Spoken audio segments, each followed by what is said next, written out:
Hey everyone, welcome back to The Score. This is Chelsea Shaffer. Today's episode is a direct result of a phone call I had with Bobby Joe Hill last week of Hill Rodeo cattle. I was curious where the cattle situation stood at the border, and it just so happened that I reached out to Bobby Joe the day after the border reclosed. So this episode is a very educational one for me because I didn't realize the border had closed the night before, and Bobby Joe had quite a bit of information that he gathered from his contacts in Mexico and then on the U.S. side of the border. After I talked to Bobby Joe, I did give Ty Yost a call because I know he has some massive herds of M-branded cattle and he crosses a lot of M-branded cattle. He was not as concerned as Bobby Joe's tone is in this interview. He's got a lot of cattle ready for all of his ropings, and he's confident in the natives that they've got ready for the World Series and all the big ropings coming up. But he did agree with Bobby Joe that this is mostly a political situation rather than a genuine screwworm situation. So he had a lot of insights that I will share in an article coming up. I always promise Ty that I won't record him for an audio podcast because he doesn't like to be on podcasts. But Ty did confirm that the situation is the same as Bobby Joe said when it comes to the border and not knowing exactly how long it's going to be closed for.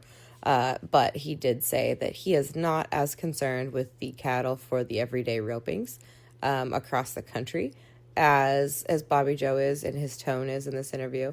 But Bobby Joe has a lot of insights, very valuable from a producer and a cattle contractor standpoint. So I hope you enjoy this episode of The Score. Today's episode is brought to you by the Ombre Head Rope from Fastback Ropes. It is a 4-strand rope with core construction. It's small and light, and it has a bright orange color for high visibility. The Ombre has a relaxed feel, a smaller diameter, and rough exterior that are meticulously designed to enhance the grip on the saddle horn. With core construction, small diameter, great tip weight, available in an extra soft, soft and medium soft. The Ombre is made to order, and it will be shipped 2 to 3 weeks from the time you order it if you're getting it through fastbackropes.com. If you want to talk to somebody, give them a call, 817-279-1851.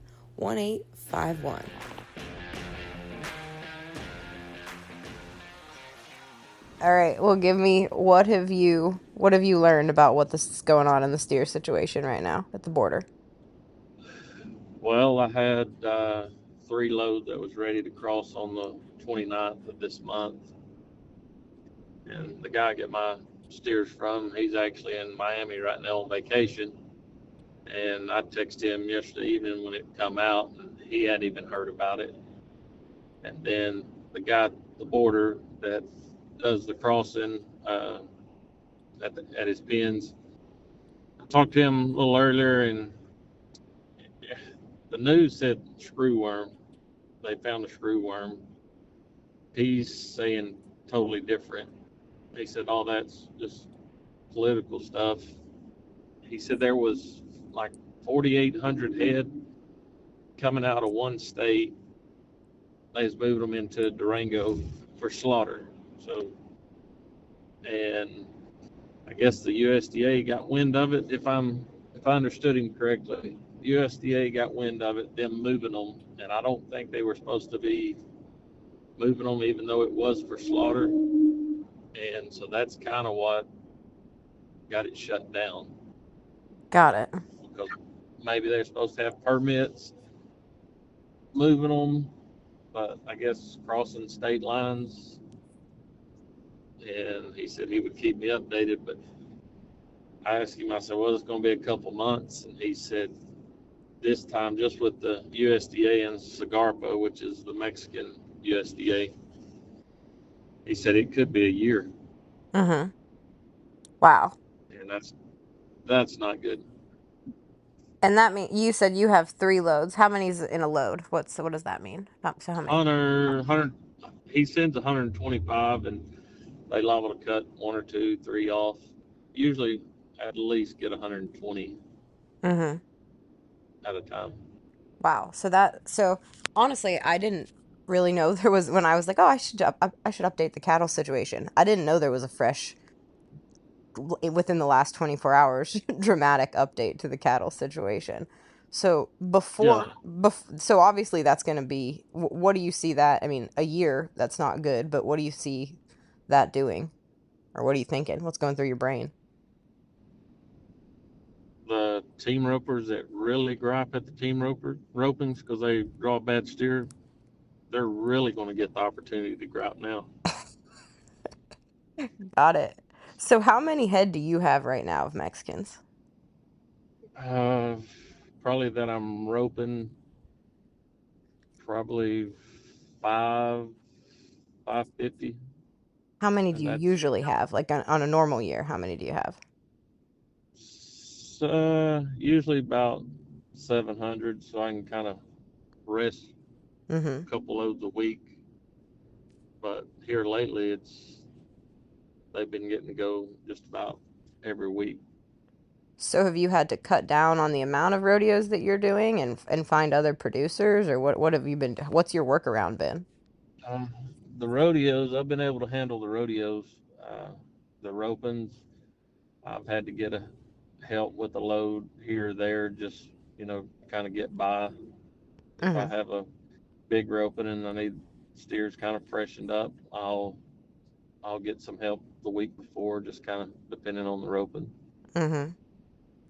So what are the prices right now? I mean, obviously I bet they're going to change in the next 24 hours or they've already changed in the last 24 hours, but what are you paying at the border and then what are you selling them for if you need to sell one? Well, I hadn't had a price locked in on the loads coming, Mm-hmm. but I sold some steers that were not very good to team rope, that had bulldogging type horns, and sold them as potential bulldoggers for $1,600. What were they going for last year or the year after or the year before? Mm, 1,000, Mm-hmm.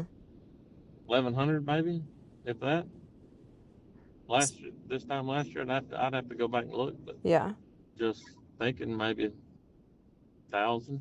Are you passing along the cost to producers or like the increased cost to producers and to stock contractors or to the committees? What do you? Uh, the the the new committees or producers that just start now or need them, they get the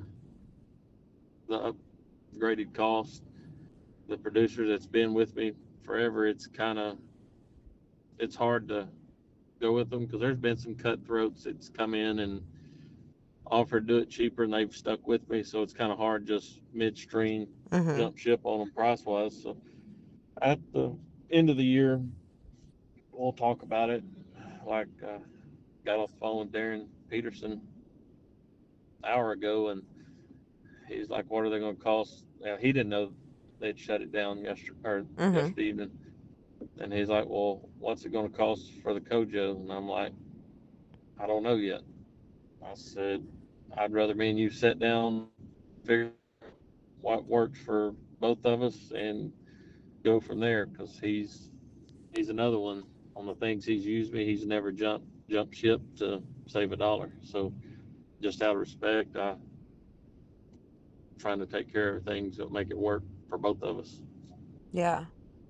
Now, are there, do you have any native herds right now, or are you, what do I you, do. I bought some out of Hamilton a few weeks ago. We tripped them at Pecos last week, and we might have to hang on to them and get some use out of them. mm-hmm. What are you, I mean, we were talking about the Kojo, that's in October. What are you thinking about the NFR steers? Do you still have your herd that you've been sorting off for the NFR? Yeah, they're put back. Like I got 60. got right at 70 head Mm-hmm. put back.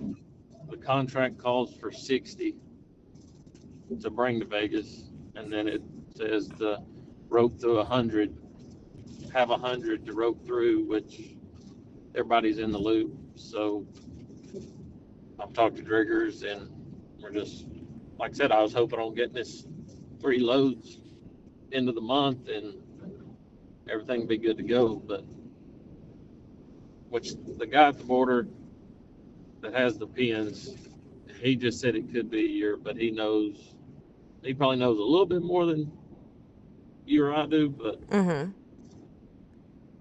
when he says it could be a year, it's possible that we won't have any for a while. There's no telling what the prices over here will jump to. They Mm-hmm. probably just thought they were high in Hamilton, and they're probably going to climb the ladder. What do you see as a domino effect that ropers are gonna? I mean, we said that they're really gonna have something to complain about here soon, but Absolutely. what else do you think they're gonna see? I mean, are we gonna be seeing muleys at jackpots? Are we gonna be seeing natives? Like what's your magic 8 ball say? Uh, Boogie Ray and I, we put on the amateur rodeo at Teague this past weekend, the 4th of July rodeo. And I had the idea because I've seen the rope and shoots are on the right hand side, like on the wall. A lot of steers just come out, circle left like they're lost. I've sent fresh steers, old steers, broke in steers. I never had a good team rope in there. So I told him, I said, let's try the muley deal and see if it worked. And so we roped 400-pound muleys, old roping calves, and it was, I thought it went great. Like everybody was talking about it. And so there's a chance that muleys, it will go to muleys because we're running out of, at that Hamilton sale in April, I think they had a little over 1,200 head, and I think they had 750 a couple weeks ago. So at their June 1st sale, we're running out of the roping steers, so it's going to be a possibility of muleys. But you break a leg, there's easily $2,000. Mm-hmm. So Hmm.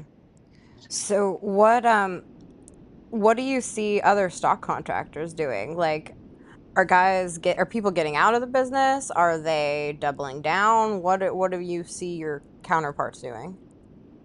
uh, I've seen some of them that are done. They can't get the steers, Mm-hmm. and they can't produce what they have a contract for, and they're just kind of going away. Mm-hmm. Like What? I give way too much money for some steers at Hamilton, but between Jeff Hilton and I, we bought 446 head. But I had to have them to be able to provide for my contracts. So it's it wouldn't matter what the cost was. You just have to try to make it up later. Mm-hmm. And there were some other people there that probably needed steers for their contracts, but like I said, I give a little too much money, but I had to have them, and Yeah. hoping that the steer market, the price will keep rising, so it doesn't hurt that bad. Yeah. What's your end game for your steers after they're roped out? What do you do with them? Do they Send them to the feed yard, You do. Mm-hmm. Got it. and Uh it's been good. It's been good the last few loads we've killed, just because of there's not enough beef cattle that they're actually bringing a little money now okay. on the backside. That's a perk, I guess. That's a survival mechanism at the moment. It's kind of like a win. Yeah. Um, what else are you doing to stay ahead of the game? Like what strategies are you doing to keep yourself afloat right now? Oh, shoot. Just out hustling everybody? Just trying to out hustle. We, Boogie Ray and I, we put on some amateur rodeos and they've been good. We hadn't got rich doing it, but we're making a little money on the side, so it's it's been good. Mm-hmm. What advice do you have for just a jackpot team roper who's trying to put their practice cattle together? Like what should they be looking for? What kind of where do they get practice cattle without losing, breaking the bank? Or is there a way to do it without? It's I don't know. It may be cheaper to go pay to practice somewhere at weekly practices Mm-hmm. because they're going to have to give the same money that I'm giving for the steer. I get run money off of them. They're not going to get run money off of them as far as practicing. So it may be cheaper to go to your Tuesday, Wednesday night practice and spend 40, $50 and run 10, 15 steers and call it good.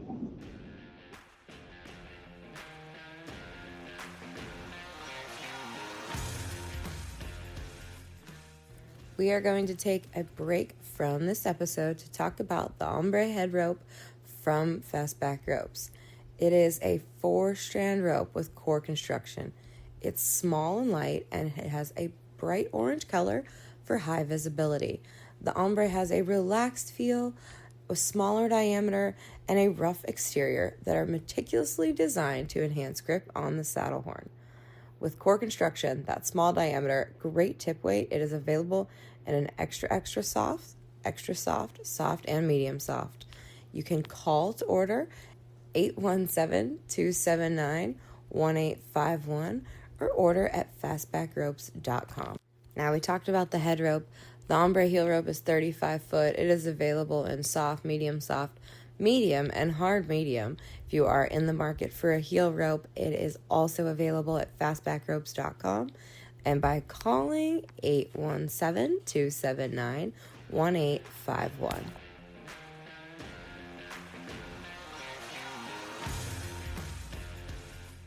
What do you think ropers and producers should be looking for in the next 6 to 12 months? I mean, how did you hear about this, the USDA shutting down the border, and where are you getting your information from?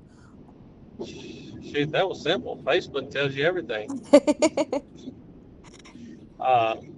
When I heard it, uh, I messaged the guy I get my steers from, and like I said, he's on vacation in Miami, so he hadn't heard about it. And like when I seen it, it only been posted actually from the USDA website, like 25 minutes. When I seen it, had been posted. And then I called the broker at the border that has the pins they deliver them to and where I pick them up. And he told me all the rest. The paper said they found a screw worm in one of the states. When I talked to the broker, he said that it was over them transporting 4,800 head from one state in Mexico to Durango, even though they was for slaughter. It wasn't like they were going to turn them back out. And the USDA got wind of it. Maybe they should have had permits, even though they sent them to slaughter. Maybe the USDA give them rules about how they could transport cattle in Mexico while they're trying to get this screw worm controlled. And so I just kind of went to the direct source, the guy I buy them from and the guy at the border, because they seem to know a little more than what some of the rumors floating around Facebook are. Yeah. What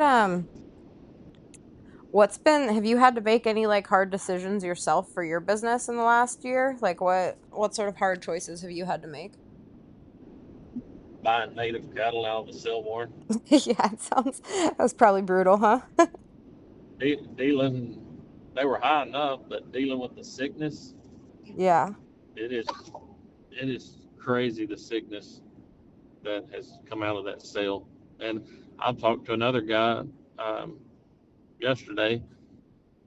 He bought some corny just cows, and he had a few of them get sick and die. Like older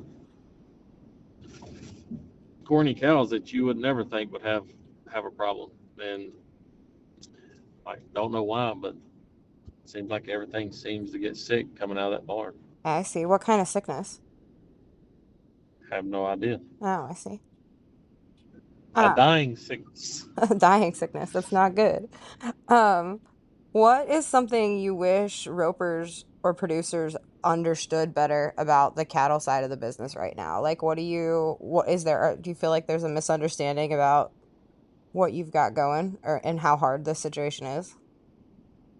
Um, this is just my thoughts. Mm-hmm. When I was a kid, growing up, you wrote for 50% payback. I get it, fees were cheaper, but it was 50% payback, and everybody showed up, everybody wrote, everybody had a good time. Then when Denny come along with the World Series and the 80% payback, which was great for the ropers, it was great. It was good. I'd say it was good for the producers. But now with the cattle the way they are, you got to have cattle to have a roping, obviously, and they're costing so much more, and the producers are not making any more money, but yet we're needing more money to make it work on our end with the cattle.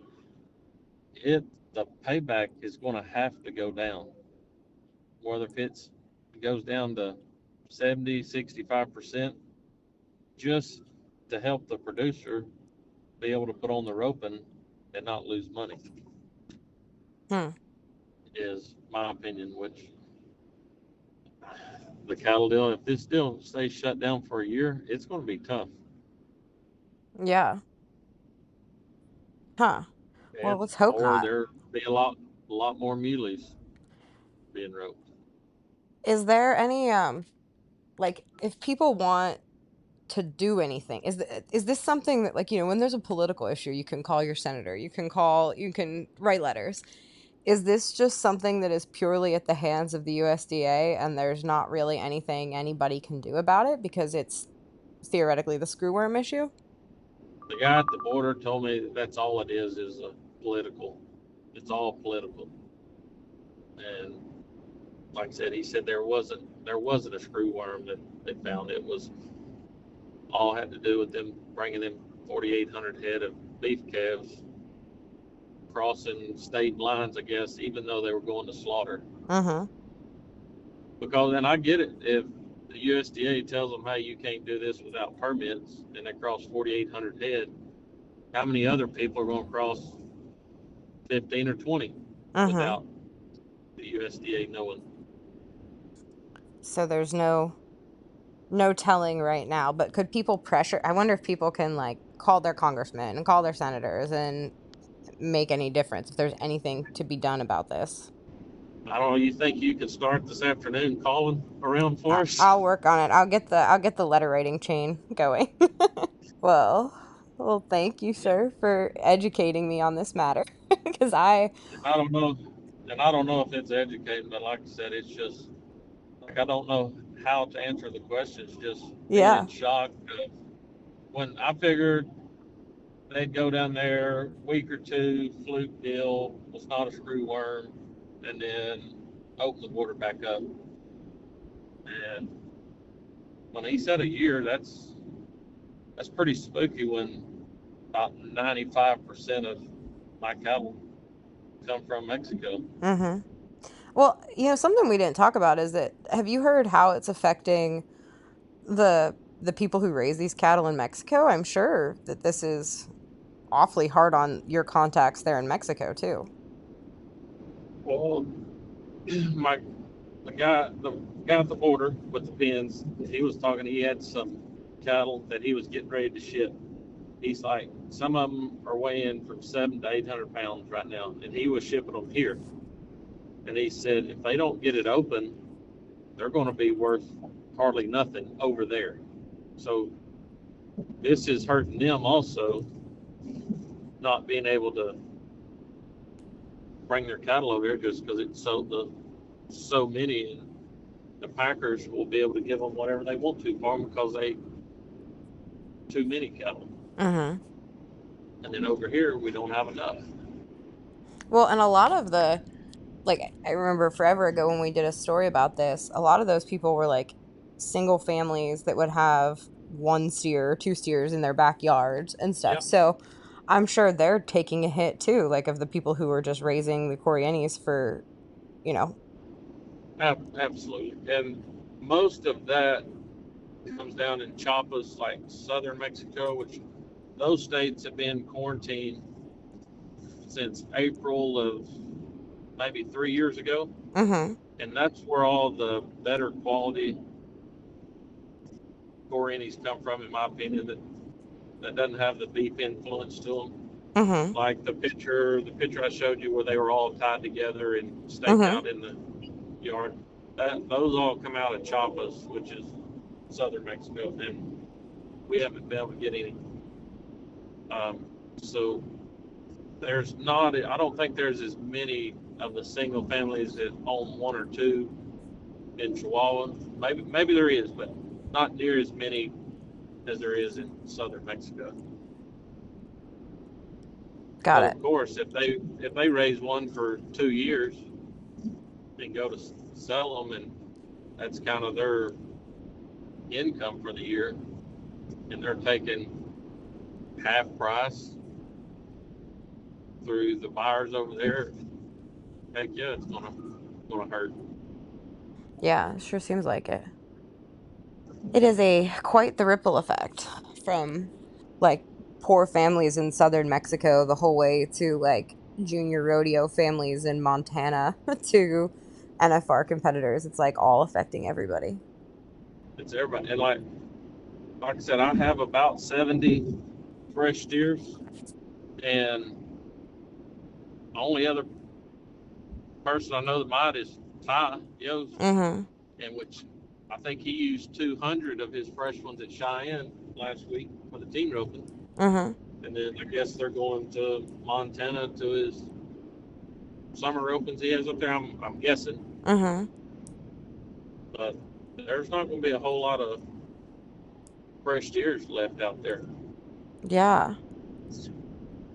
Huh. Is there anything that like producers who have natives here or like people who raise natives in the US can do to make them like more Better, desirable? Yeah. Is there anything that like we can evolve the native production? yes. Take them and turn them out on. I'm not saying starve them, but the problem is a lot of them, their horns outgrow their bodies. Yeah. But they need to sell them when they're 2.5 years old instead of 14 months and get the age on them. Just they're so tender and their horns are not developed hard when we start roping them. And it's like we don't have the time to wait that other year and a half on them. Mm-hmm. I just don't think it'll ever work. It'll cost too much. They can put beef bulls on their cows and sell them in 8 9 months for the same money, if not more. They can keep that steer for 2.5 years and then sell him. So why would they keep a steer around for 2.5 years Yeah. when they can raise a beef calf out of the cow and sell it in eight months? Sure. Quite the quandary. I should call Ty Yost now and see what Ty says about the whole situation too, because he's certainly in the thick of it as well. Absolutely. Uh, Maybe it'd be a lot more goat ropings going on. hey, me and Tyler and Wesley put on that sled roping that for the kids, and they really liked that. So You do sled roping, and then somebody's going to pull the sled faster than they pulled it for the other team, and you're still going to have the complaints. team ropers are just fundamentally hard to keep happy. But we need to go back, and you need to do an interview with somebody else here in about 8 months to a year, when if the cattle do get very short and terrible at these ropings, and just see if they grow accustomed to it. Of, hey, steer's probably going to suck, but we love the rope, so we're going to go try it. Yeah. Gamble a little bit. A little bit more. Absolutely. A little bit more than we already do. A little bit more. Absolutely. Thank you, Bobby Joe. I appreciate it. Yes, ma'am. Take care. You too. Bye.